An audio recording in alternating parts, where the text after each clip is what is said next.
Welcome to our channel. Today we how to configure PayPal business accounts for faster checkout, beginner guide step by step clearly. To configure your PayPal business account for faster checkout, start by logging into your PayPal business account. Once logged in, navigate to the dashboard. Find the account settings option, usually represented by a gear icon. Click on account settings to access various configuration options. Next, look for the business information section. Ensure that all your business details are accurately filled out. Complete any missing information to avoid issues during transactions.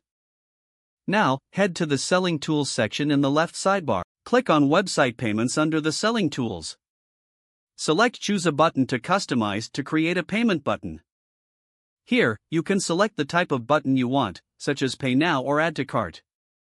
After selecting your button type, fill in the required fields, including item name and price. Customize the button's appearance to match your website's branding if desired. Once finished, click the Create button at the bottom of the page.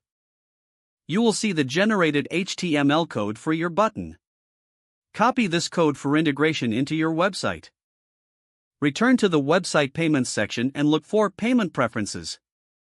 Enable the PayPal account optional option to allow guest checkout. This option improves user experience by not forcing account creation. Next, adjust your payment preferences to streamline transaction processing. Consider enabling instant payment notifications for real-time updates on transactions. Save any changes you have made to ensure they take effect.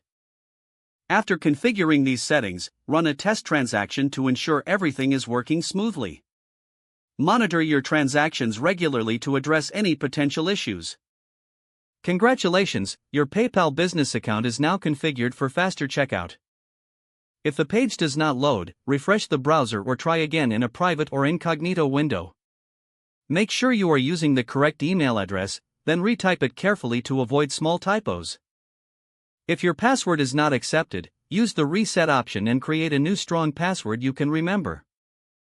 Check your spam folder for verification or security emails, then complete any requested confirmation steps. Don't forget to like this video and subscribe to our channel for more step-by-step tech guides.